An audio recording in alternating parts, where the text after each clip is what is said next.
श्री गणेशाय नमः। श्री जानकी वल्लभो विजयते।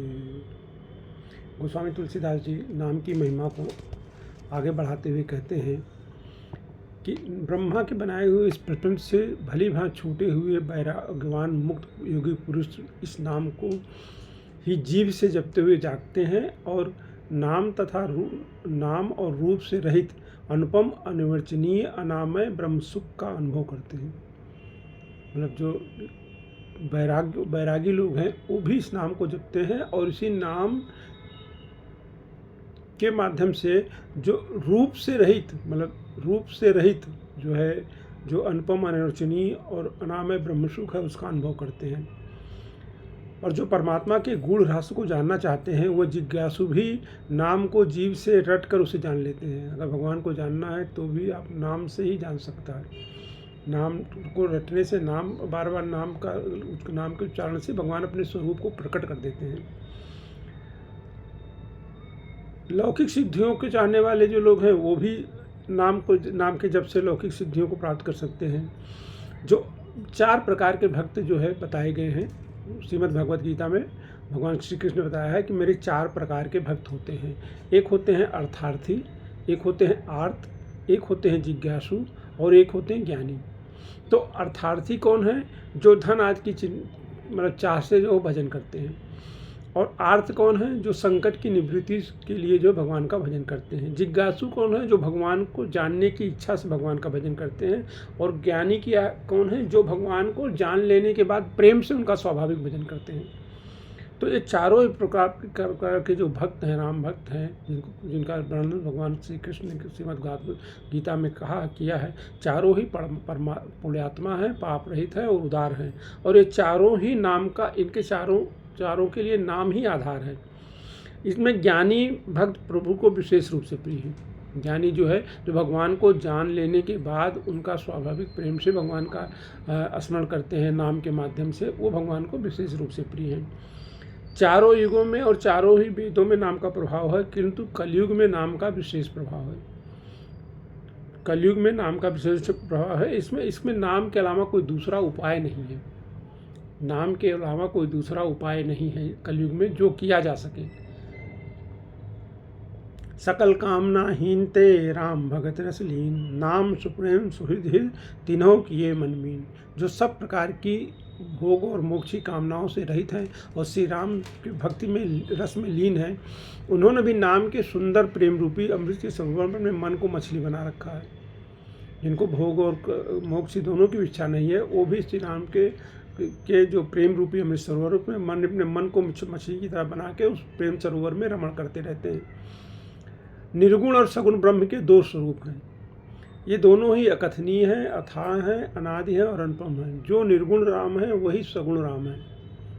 लेकिन वो दोनों ही में जो है, तुलसीदास कहते हैं कि मेरी सम्मत में नाम इन दोनों से बड़ा है, जिसने अपने बल से दोनों को अपने बस में रखा है। मोरे मत नाम बड़ा नाम दूते किए यही जो निज बस निज भूते।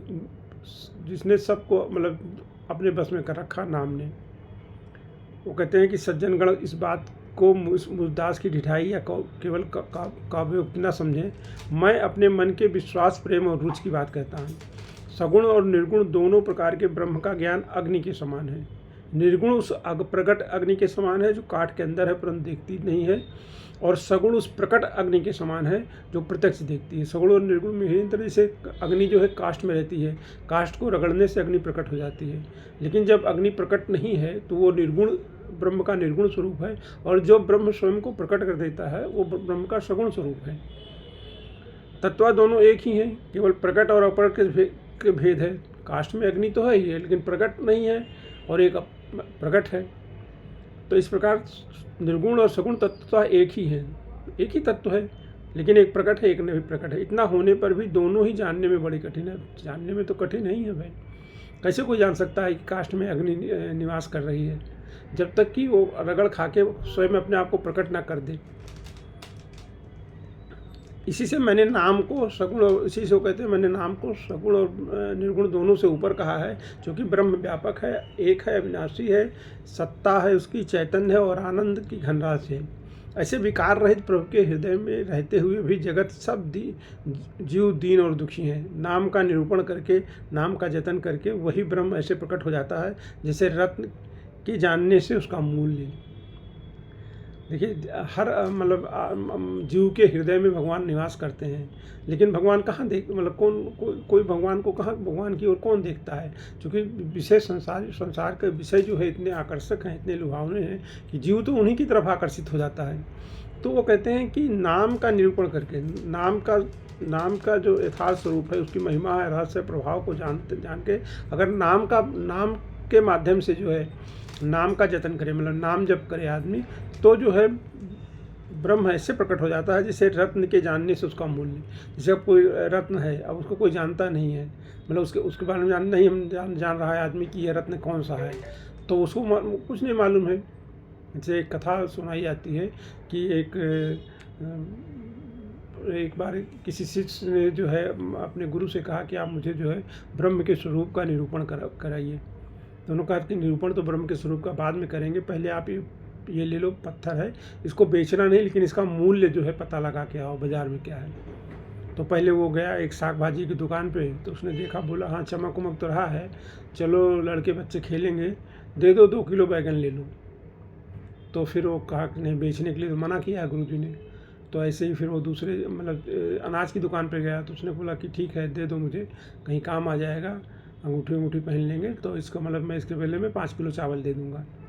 फिर वो आगे गया, तो जब वो जौहरी की दुकान में पहुंचा, जो मतलब उस रत्न का मूल्य समझता था, तो उसने देखा तो बोला तो आपको कहाँ से मिल गया?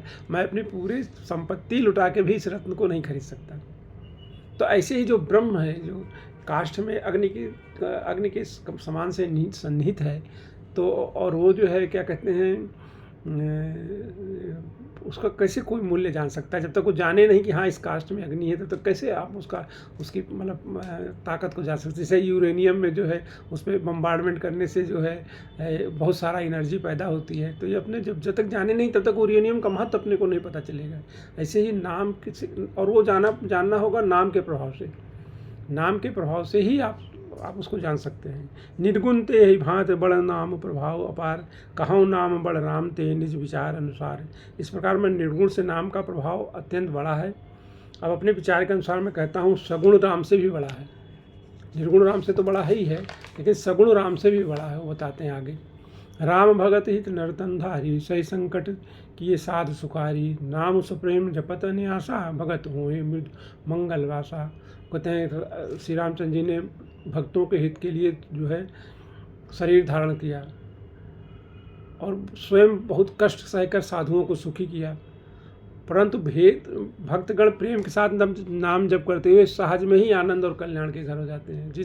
जो साधुओं को जो सुख प्रदान करने के लिए भगवान ने इतने कष्ट सहे, वो नाम के प्रभाव से लोगों को अपने आप ही प्राप्त हो जाते हैं। वो कहते हैं कि श्री रामचंद्र जी ने एक अहिल्या को तारा, परंतु नाम ने करोड़ों दुष्टों की बिगड़ी बुद्धि को सुधार दिया है। श्री राम जी ने ऋषि विश्वामित्र के हित के लिए एक सुकृत की यक्षी की कन्या ताड़का की सेना और पुत्र स्वभाव सहित समाप्त की, परंतु नाम अपने भक्तों के दोष गुण और दुराशाओं का इस तरह नाश कर देता है जैसे सूर्य के आने से रात्रि तुरंत समाप्त हो जाती है। श्री राम जी ने स्वयं शिव जी के धनुष को तोड़ा, परंतु नाम का प्रताप ही संसार के सब भयों का नाश करने वाला है। धनुष को तोड़ने के लिए भगवान ने शिव जी के धनुष को अकेले एक भगवान ने तोड़ा है, लेकिन नाम का प्रताप जो है बहुत सारे संसार के जो भय हुए उनको समाप्त कर देता है। प्रभु श्री राम ने दंडक वन को सुहावना बनाया, परंतु नाम ने असंख्य मनुष्यों के मनों को पवित्र कर दिया। श्री रघुनाथ जी ने राक्षसों के समूह को मारा, परंतु नाम तो कलयुग के सारे पापों की जड़ उखाड़ने वाला है। श्री रघुनाथ जी ने तो सबरी, जटायु और उत्तम सेवकों को ही मुक्ति दी, परंतु नाम ने अगणित दुष्टों का भी उद्धार कर दिया। नाम के गुणों की कथा वेदों में बहुत प्रसिद्ध है। श्री राम ने सुग्रीव और विभीषण दोनों को ही अपनी शरण में रखा। ये सब कोई जानते हैं कि सुग्रीव भी उनकी शरण में थे और विभीषण भी शरण में थे, परंतु नाम ने अनेकों गरीबों पर कृपा की। नाम का यह सुंदर लोक और वेद में विशेष रूप से प्रकाशित है। श्री राम जी ने भालू और बंदरों की सेना बटोरी और समुद्र पर पुल बांधने के लिए थोड़ा परिश्रम नहीं किया। मतलब बहुत परिश्रम किया समुद्र में बढ़ाने के लिए, परंतु नाम लेते ही संसार समुद्र सूख जाता है। जिस समुद्र पे एक समुद्र पे नाम मतलब पुल बांधने के लिए भगवान को इतनी तपस्या करनी पड़ी, समुद्र की याचना करनी पड़ी, फिर मतलब इतना श्रम करना पड़ा, और वो नाम के प्रभाव से जो भवसागर समुद्र है, संसार समुद्र, वो सूख जाता है।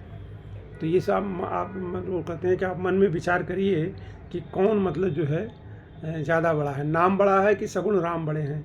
नाम उलेत भव सिंधु सुखाई, करऊँ विचार सुजन मन माही। श्री राम जी ने कुटुंब सहित रावण को युद्ध में मारा, तब सीता सहित उन्होंने अपने नगर में प्रवेश किया। राम राजा हुए, अवध उनकी राजधानी हुई।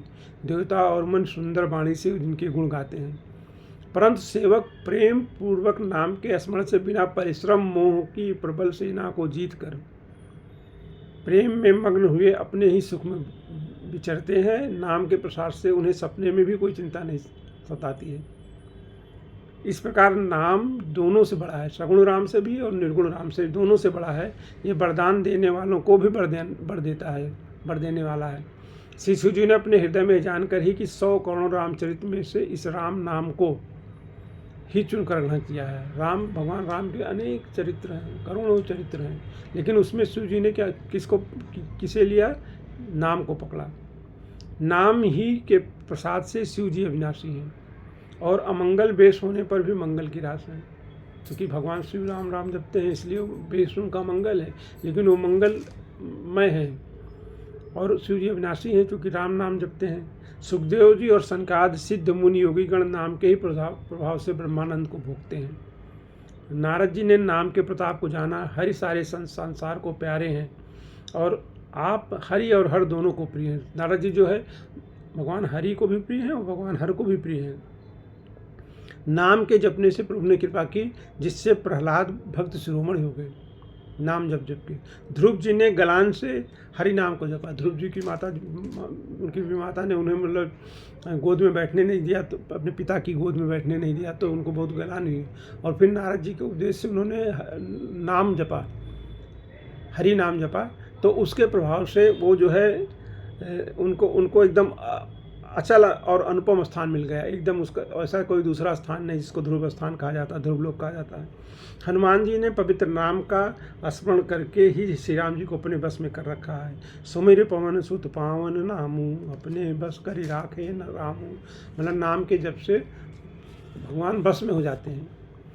नीच जामिल गज और गणिका भी श्रीहरि के नाम के प्रभाव से मुक्त हो गए। मैं नाम की कहाँ तक बड़ाई करूँ। राम भी नाम के गुणों को नहीं जानते हैं। राम नाम की ऐसी महिमा है कि भगवान श्री राम भी स्वयं नहीं जानते हैं उसके गुणों को।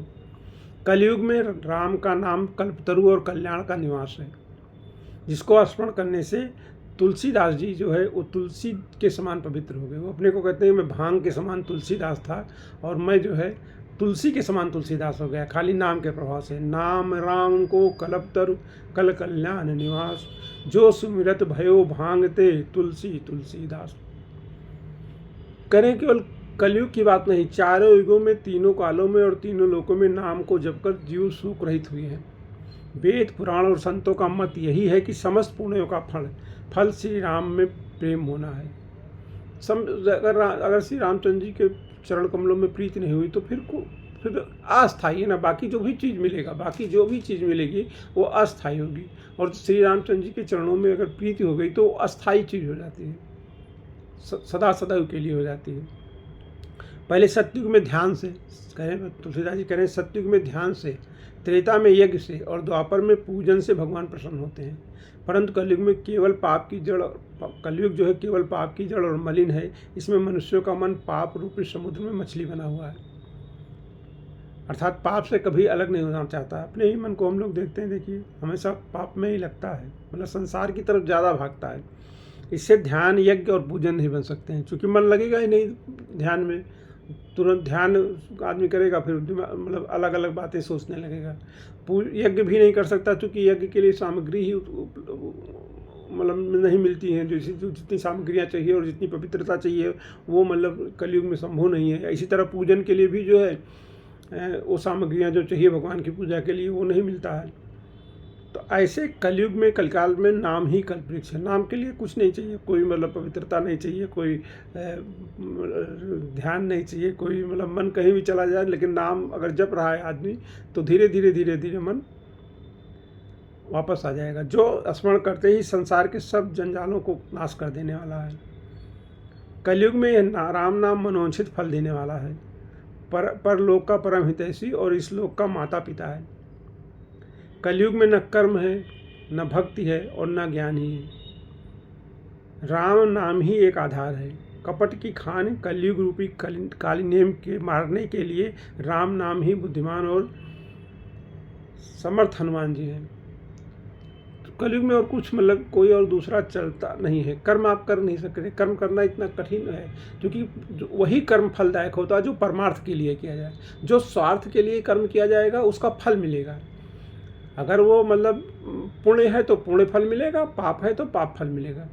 ठीक है, भक्ति करना बहुत कठिन है कलयुग में, क्योंकि इतनी सारी सांसारिक मतलब जो है उलझने हैं कि उसमें भक्ति पूर्ण समर्पण नहीं हो पाता है। मतलब इतनी सारी सांसारिक अव्यवस्थाएं हैं कि पूर्ण सफलपन होने पाता, और जो शरीर है, जो प्राण है, वो अन्न के अधीन हो गए हैं। प्राण को बचाने के लिए अन्न चाहिए, तो अन्न चाहने के लिए जो है आदमी को जो है कुछ कार्य करना पड़ेगा। तो उस कार्य को करने में फिर दुनिया भर की मतलब जो है चीज़ें आ जाती हैं। तो और ज्ञान जो है वो ज्ञान सर्वत्र बना नहीं रह सकता। भगवान है और केवल भगवान है। ज्ञान क्या है? ज्ञान ये है कि जीवात्मा नहीं है, मतलब केवल ईश्वर है और ईश्वर का ही खेल चल रहा है, और ये जो शरीर है ये भी ईश्वर के खेल का ही अंग है। ये शरीर जो है जिसको हमने अपना समझ रखा है, ये ईश्वर का खेल का अंग है। तो जैसे शतरंज खेली जाती है तो सारे प्यादे बिछा दिए जाते हैं, सारे मतलब वो रख दिए जाते हैं जो होते हैं, और वो फिर अपने अपने हिसाब से वो चलते रहते हैं, लेकिन उनका कोई मतलब वो नहीं है। जब वो खेल जब ख़त्म होता है तो वो सब समेट के जो है एक ही झोले में बंद कर दिए जाते हैं, एक ही डिब्बे में सारे प्यादे बंद कर दिए जाते हैं। तो जो हमने अपने आप को मान रखा है कि हम हैं, एग्जिस्टेंस जो मान लेता है जीव की, तो वो ज्ञान सर्वत्र अगर हमेशा ज्ञान ये इस बात का बना रहे कि हम नहीं हैं, ईश्वर ही का ही खेल है और सर्वत्र ईश्वर को ही देखना है, ईश्वर का ही मतलब वो है, तो इस ज्ञान को बनाए रखना कलयुग में बहुत कठिन है, क्योंकि बहुत सारे वो हैं कलकाल के मतलब जो है। और इसीलिए वो कहते हैं कि भाई जो है इस कलयुग में कालिनेम रूपी उसको मारने के लिए जो है केवल राम नाम ही जो है वो है समर्थ हनुमान जी की तरह, जैसे उन्होंने काल नेम को मार दिया था। राम नाम श्री नृसिंह भगवान है, कलयुग हरिणा कश्यप है, और जप करने वाले जन प्रहलाद के समान है। और राम नाम देवताओं के शत्रु को मारकर जप करने वालों की रक्षा करेगा। अच्छे भाव से या बुरे भाव से, आलस्य से, क्रोध से, किसी भी तरह नाम जपने से दसों दिशाओं में कल्याण होता है। भाएँ कुभाएँ अनख आलसों, नाम जपत मंगल दिस दिशों, सुमिर सो नाम राम गुण गाथा, करो नाय रघुनायक माता। वो कहते हैं राम नाम का स्मरण करके और रघुनाथ जी के चरणों में मस्तक नवाकर मैं श्री राम जी के गुणों को वर्णन करता हूँ। कहते हैं मोर सुधार सो सब भांति, जास कृपा नहीं कृपा घाती। भगवान मेरी सब बिगड़ी हुई सब प्रकार से सुधार देंगे, उनकी कृपा करने से कृपा भी नहीं आती है। राम से उत्तम स्वामी और मुझसे बुरा सेवक कहाँ मिलेगा। इतने पर भी दयानिधि ने अपनी ओर देखकर मेरा पालन किया। अपनी ओर देख कर मतलब राम ने अपने स्वभाव को देखकर हम जीवों का पालन करते हैं। लोक और वेद में भी अच्छे स्वामी की यही रीत प्रसिद्ध है कि ये बिना सुनते ही प्रेम को पहचान लेता है। अमीर गरीब गंवार नगर निवासी, पंडित मूर्ख, बदनाम यशस्वी, सुकब कुकब, सभी नर नारी अपनी अपनी बुद्धि के अनुसार राजा की सराहना करते हैं। और साधु बुद्धिमान सुशील ईश्वर के अंश से उत्पन्न कृपाल राजा सबकी सुनकर उनकी वाणी भक्ति विनय और चाल को पहचान कर सुंदर वाणी से सबको यथायोग्य सम्मान करते हैं। ये स्वभाव तो संसारी राजाओं का है। कौशलनाथ श्री रामचंद्र जी तो चतुर शिरोमणि हैं। जो संसारी राजा, संसार में भी जो पद पे विराजमान लोग हैं जिनके पास बड़ा बड़ा पद है, जो तो वो भी मतलब जो है ये सुनते हैं कि अगर आप उनकी प्रशंसा करो, अपनी वाणी से अपनी बुद्धि के अनुसार उनसे कुछ याचना करो तो वो भी सुनते हैं। तो भगवान राम तो जो है वो तो चतुर शिरोमणि, वो तो सब जान जाते हैं आप कैसे कर रहे हो, सब उनको पता है। श्री राम जी तो विशुद्ध प्रेम से रिश्ते हैं। ये जो संसारी राजा हैं ये तो मतलब चापलूसी से भी आपका काम कर दे, लेकिन श्री राम जी जो है विशुद्ध प्रेम से, उनको विशुद्ध, उनको केवल प्रेम ही, राम ही केवल प्रेम प्यारा, जान सके सो नाम निहारा। श्री राम जी तो विशुद्ध प्रेम से जीते हैं, और इस जगत में मुझसे बढ़कर मूर्ख और मलिन बुद्धि और कौन होगा। वो कहते हैं कि लेकिन इसके बावजूद भी श्री राम जी मुझ दुष्ट सेवक की प्रीति और रुचि को अवश्य रखेंगे, जिन्होंने पत्थरों को जहाज और बानर भालुओं को उस बुद्धिमान मंत्री बना लिया। पत्थरों से उन्होंने जो पुल बांध दिया, भगवान श्री राम जी ने पत्थरों से पुल बांध दिया, और बंदर भालुओं को सुग्रीव और जामुन उनके मंत्री थे। सब लोग कहते हैं कि मैं श्री राम जी का सेवक हूँ। तुलसीदास जी अपने लिए कह रहे हैं कि भाई सब लोग कहते हैं मैं श्री राम जी का सेवक हूँ, और मैं भी कहलाता हूँ, मतलब ऐसा कहलाना मुझको, मैं भी उसको स्वीकार करता हूँ, हाँ मैं श्री राम जी को सेवक हूँ। और श्री राम जी इस निंदा को सहते हैं कि सीतानाथ जी जैसा स्वामी और तुलसीदास जी जैसा सेवक। तो ऐसे ही है कि हम लोग जैसे आदमी जीव और श्री राम जी के साथ अपना संबंध जोड़ते हैं, मतलब भगवान उसके बावजूद भी अपने संबंध को स्वीकार कर लेते हैं कि हाँ आप संबंध जोड़ रहे हैं, उतना ही पर्याप्त है। फिर आगे कथा का